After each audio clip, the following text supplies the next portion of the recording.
You are now listening to Vigilantes Radio, presented by the Only One Media Group. This is the people's choice for quality interviews, celebrities, and special guests. Hosted by Demetrius Dinny Reynolds.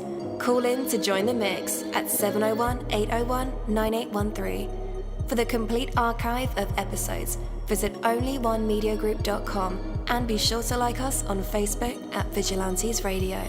We welcome all. Enjoy the show.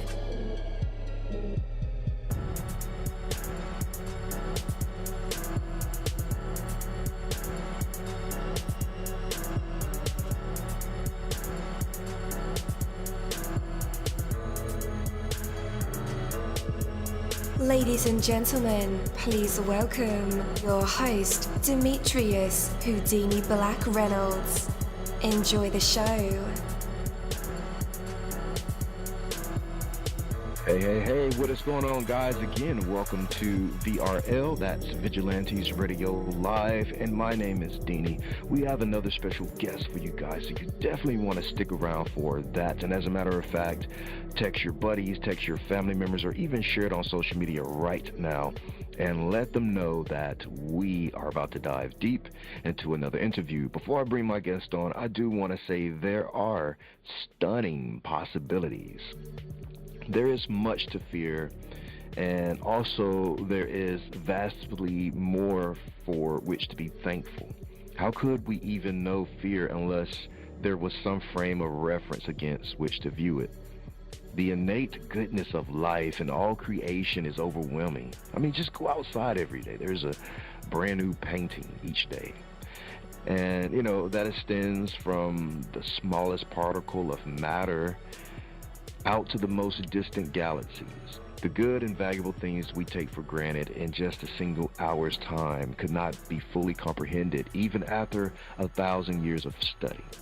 Positive possibilities stretch out in every direction, and following just one of them opens up another equally magnificent set of new ones. Certainly there will be obstacles. I know I make it sound like it's going to be peaches and cream, but obstacles sometimes they are, finite and massively outnumbered.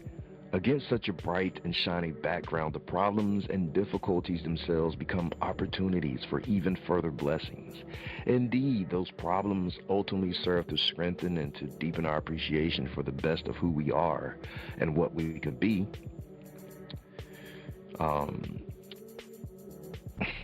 For every sadness, there are, a million possible joys.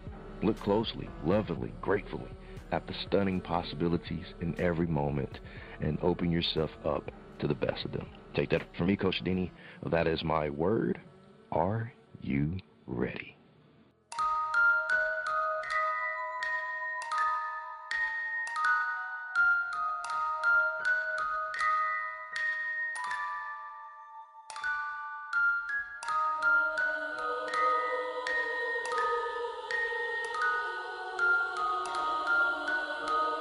You're live in the mix. Let's get this started.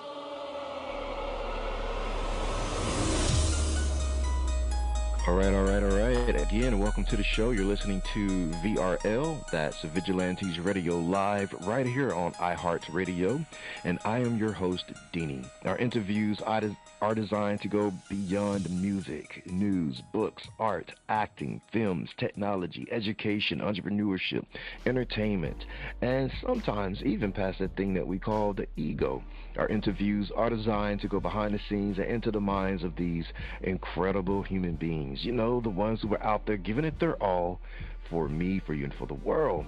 Well, ladies and gentlemen, please join me in saying welcome, friend, to an exceptionally creative author, Joe Roberts Caputo. With his latest book, Johnny Crystal, Joe brings us into the life of a young man whose small stature contrasts with his larger-than-life presence. Known for his unique characters and compelling narratives, Joe captivates readers with stories that leave a lasting impact. Today, we explore his creative process, the inspiration behind Johnny Crystal, and the art of crafting unforgettable characters. So with that, let's welcome Joe to our show. Hello, welcome. Hey, Biddy. Nice to be with you tonight. And it's nice to be with you. Again, welcome to the show. We are excited that you're here, and we're here to talk about Johnny Crystal. So, yeah. So I love to hear more about what's been on your heart and mind lately as you continue to promote Johnny Crystal and also develop, other stories. Well, so far I just completed my 23rd novel, and I'm working on still another one. It's kind of a weird situation, Benny, this whole writing business. I started when I was 75. I am now 89. If the good Lord's willing, I might make it to 90 on November 3rd. And so in that period from 1975 to now, I've written, well, I guess 23 books, but also a series of essays and a couple of memoirs and a couple of things. So I've written an awful lot of stuff. Johnny Crystal was kind of an interesting thing because I frankly don't know any Johnny Crystal. The name just seemed to appear in my head. And it was kind of a cool name, don't you think? Johnny That's Crystal. a real cool name. Yeah. So I said, Johnny Crystal, gee whiz. Now, what am I going to do with it? And then I decided that Johnny Crystal is small. He's not tiny, but he's small, 5 feet tall, weighs 129 pounds. But he has attributes that are way outside of his stature. For instance, he's very strong. He is like circus strong. And he has two brothers, believe it or not. They're 6-footers, and they arm wrestle with him, and they lose every time, although he has to put a book under his elbow because he is so small. He's also borderline genius, and he happens to be devastatingly handsome, and he's got this great mellow bass baritone voice that is very compelling. So all of that combined with the fact that he's got this humanity about him, he's able to use all of these attributes. Even though he's small, he's able to use these to become ultimately a multimillionaire. And in the process, he brings some people along with him. It's a very heartwarming part of the story. A lot of my stories have different storylines within them. There is one in this particular one I like very much, and it happens to be about a woman has a name, Annabella Rose Turturro. And it winds up being that Johnny is in a grocery store looking for a peach. And there's a woman standing behind him and said, no, not that one. And they get into a conversation, and they hit it off, and they said, well, let's go have coffee in the back of the supermarket. They have a little cafeteria there. So they go back there, and this nice waitress comes over and takes their order, has some coffee. You have any pie? Oh, yeah, Mama makes the best pies. She brings out this apple pie, and Johnny thinks it's the best thing he has ever tasted. So he is determined to go and see Mama, who is scrubbing pans under the worst conditions in this kitchen. And she's this big brown woman wearing a yellow dress, sweating, and anyway, she's very fearful because she and the daughter are almost destitute because the husband took off with their money. But anyway, she comes in, and Johnny comes in and introduces himself and says, what's your name? And she says, Annabella Rose Turturro, but most people call me Bella. And Johnny says, no, I'll never call you Bella. Annabella Rose Turturro just rolls off the tongue like poetry. Anyway, long story short, the manager comes in and is about to fire her, and Johnny just says, you need to apologize to this nice woman. And the guy says, what, are you crazy? And, he's 6 feet tall. Johnny is 5 feet tall, but Johnny grabs his wrist and squeezes just a little. And the guy starts screaming a little bit, and he squeezes a little harder. I'm waiting for the apology. He finally apologizes, but he fires Annabella. But Johnny says, look, come with me. I've got plans for you. And in fact, what he does, takes him to dinner, and he says, I have many companies. I want you to bake pies for all of my companies, and I'll pay you $85,000 a year. and then she set up for a business of her own.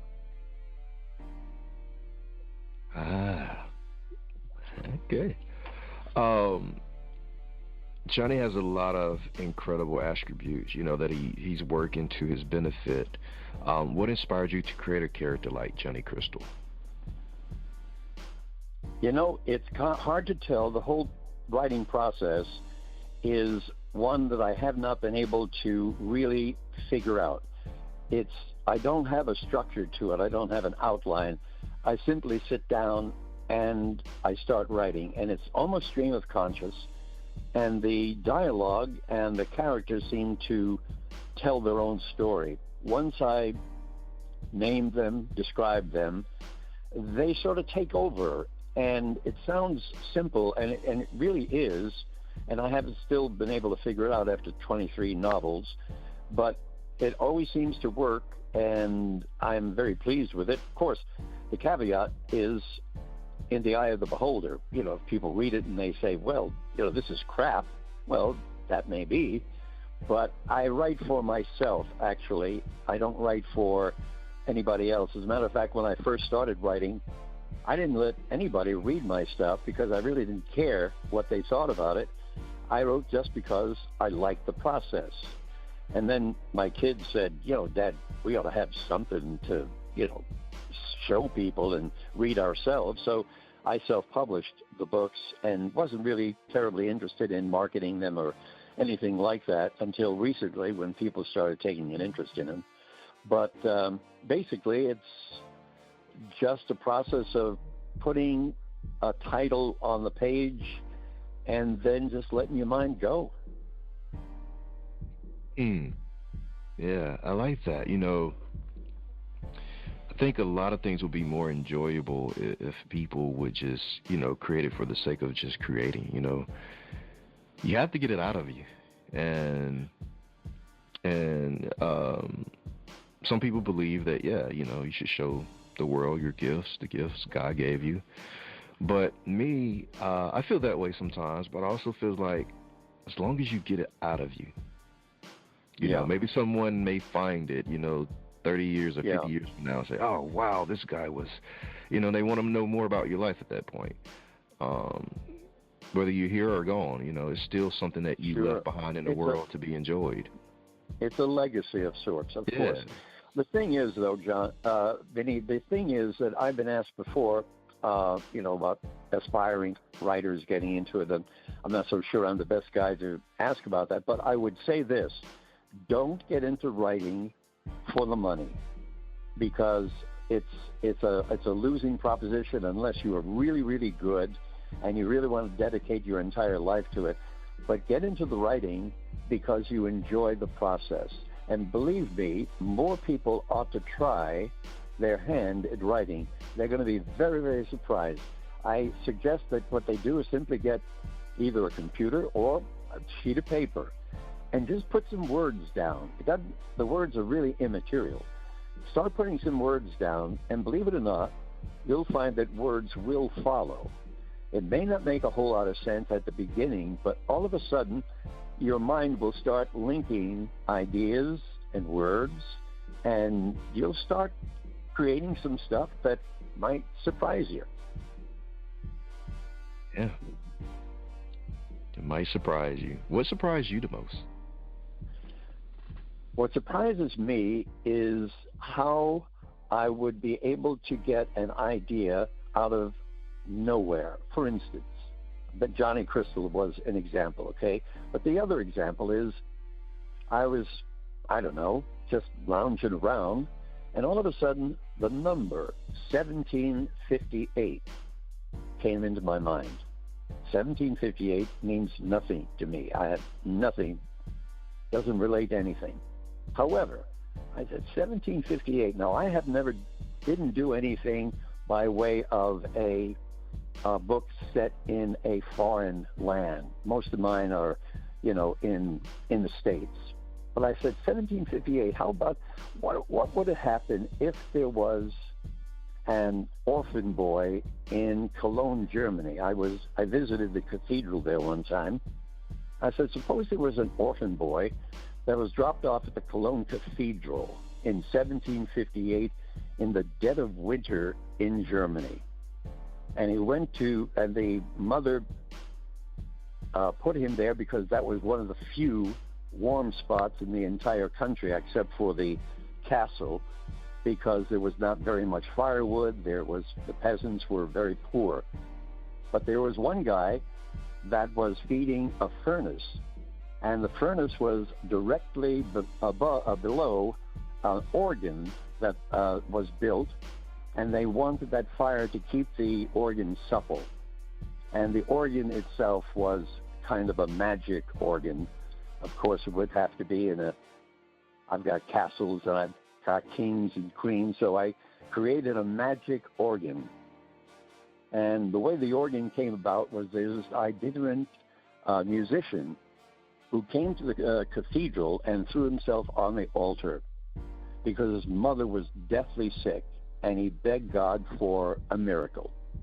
He fell asleep, got up, expected to find his mother dead by the time he got home. She wasn't. She was spry. She said, "It's a miracle." He said, "Well, I have to do something to repay God for this miracle." He says, "I need to build an organ." Now, she said, "Look, you can't even hang a picture. You're going to build an organ?" Long story short, 6 months, he goes night and day, night and day. All of a sudden, tools materialize, materials come here, and he finishes the organ in 6 months, sits down, and plays this original composition. And while he's playing it, the peasants from outside come wandering in, listening to this wonderful music, and they come in with their caps in their hand, and their heads are reverently bowed, and they're listening to this wonderful music. And after it, he stands up and he dies. His name was Johann. But the word gets around that this 60-pipe organ sounds like nothing anybody has ever heard before. So another Johann Sebastian Bach, he comes, he plays the organ, and he can't believe how incredible it sounds. He plays the organ and he dies.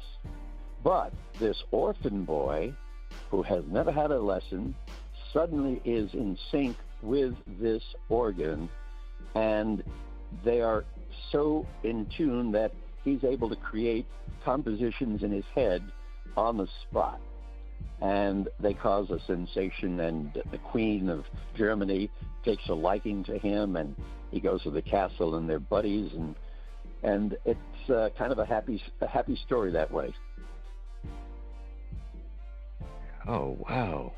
That's a good story. Yeah. Yeah, and of course, once you got kings, you got queens. I got a duke who was stealing money, and we got some intrigue in there, and a couple of love stories. The guy who is feeding the furnace is this big Aryan, 6'4" blonde guy, and the princess at the castle happens to bump into him one day, and there's a little love story going there. He's not exactly a stable boy being, but it serves the purpose pretty well. And so there's several love stories, and there's a happy ending. Spoiler alert. Okay. Right, we're not going to go that deep into the spoiler. No, but it was fun doing it because I had to frame it in the 18th century when they had a different monetary system than they do now, and they obviously had a different way of structuring laws and that kind of thing. But basically, when you're writing novels, you have poetic license. It's not like you're doing a documentary and people are going to fact check you. Although the stuff that I use in there, the monetary system and the fact that it was King Frederick was actually the king at that time, those are all factual, but they really don't have to be because, it's a novel. You're just making it up. But still, does research go into those time periods to make sure that it's, somewhat cohesive to the timeline? Right. Oh, absolutely. Yeah, it does for sure. Even the places that I cite like different towns or cities are actual places. Mm-hmm. Wow. Okay. So, what is next for you? I know you're working on a couple of new ones, right? As you mentioned. I'm working on. I just finished one called Jethro. I have a lot of my books are short titles, and the one I just completed was Jethro, and I framed it in, well, it's a story about the Ozarks. There was this thing going around that there was this boy about 14 years old in overalls that walked around in the Ozarks, and he could speak to the animals and also do other things. And so there is this almost washed up newspaper guy in Grand Rapids, Michigan, who has a 147 IQ and a degree from Yale, and he's stuck in this crazy little Gazette place. And anyway, the publisher said, well, why don't you go and see if you can find this kid? And so he goes out, and the Ozarks takes in about 50,000 square miles. You got Arkansas, you've got parts of Oklahoma, even parts of Texas, Missouri. So anyway, it was going to be a long journey, and what he was going to do is he was going to file stories every day, and it kind of did like a chapter kind of thing, like a series.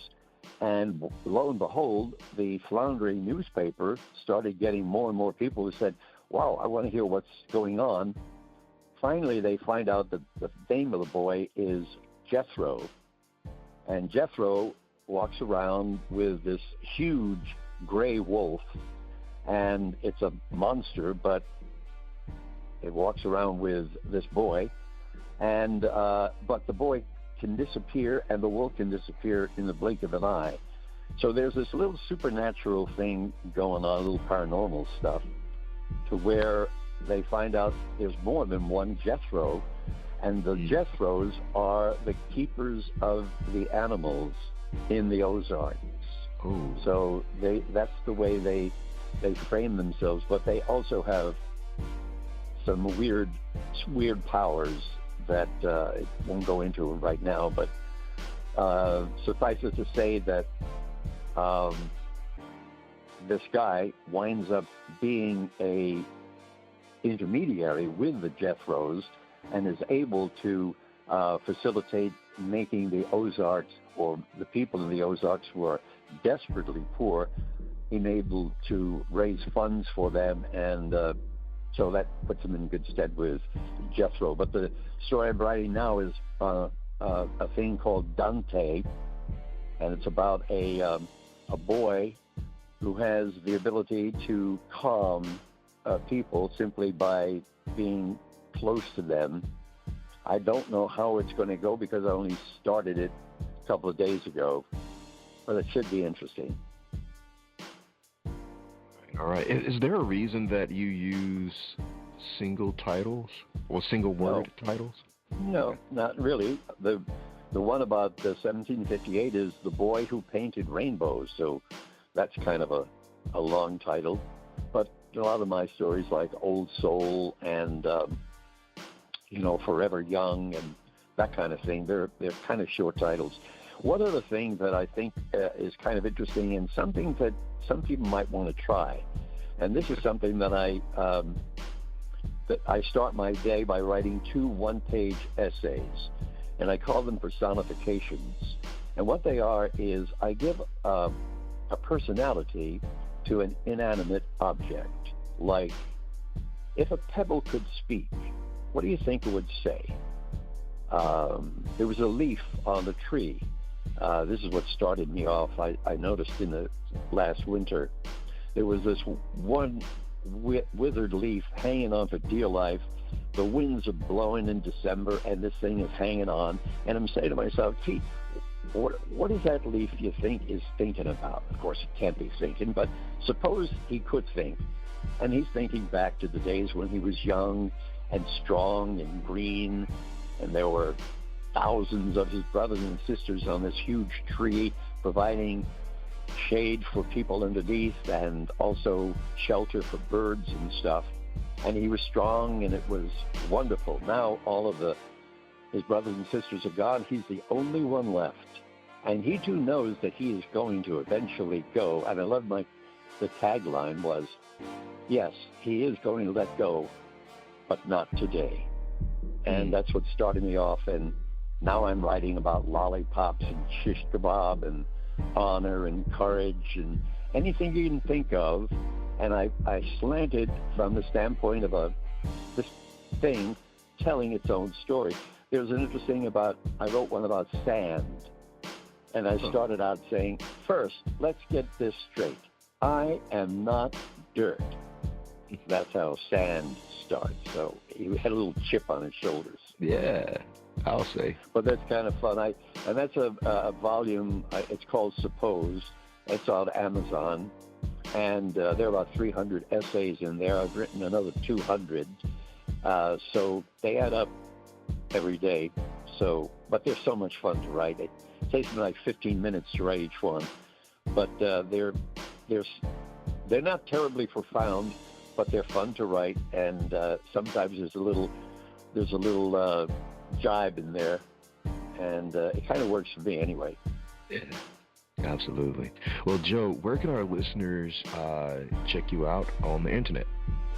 Well, I have a website, and it's called authorjoerobertscaputo.com. All of my books are on Amazon under Books by Joe Roberts Caputo. So you can get the whole list of them there, but you can also go to my website and check them out, and I'd appreciate that. But it's been a pleasure talking with you and spreading the word. Absolutely. The pleasure was all mine. It was truly an honor. Well, thank you so much. I appreciate it. Yes, sir. Have a great night. Thank you. You too. Bye-bye. Bye. Thank you, my Vigilantes family, as always, for checking out my podcast over here at Vigilantes Radio Live. All episodes are available for free download, and you can grab it from either Spreaker.com/Only One Media Group, Spotify, Castbox, iHeartRadio, iTunes, YouTube, the app Podcast Addict, or over at our website, which again is onlyonemediagroup.com, and that goes for every single show that we've ever aired. If you like to request some music or send something for me to play, email it to vradio@onlyonemediagroup.com. That is V as in Victor. And here's my disclaimer: we are genre free, we do not judge, and we absolutely do not base our opinions on hearsay but facts alone. And actually, scratch all of that, because all of my opinions are always right. That's the bottom line. This is my show, so deal with it.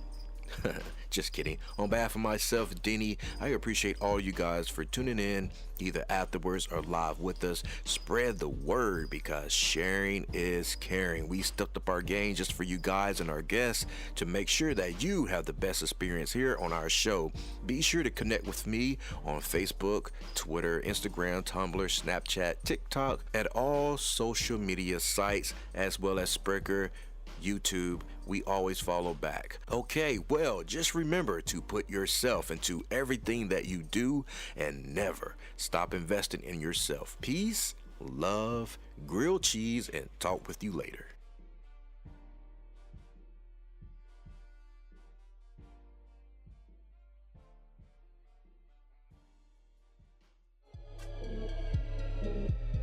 You are now listening to Vigilantes Radio, the people's choice for quality interviews, art, music, and hot topics. Hosted by Demetrius Houdini Black Reynolds of the duo No Longer the Hero. All episodes of this podcast are available for free download at www.onlyonemediagroup.com. This is a Seventh Sign Regime Rebirth Worldwide Syndicate exclusive.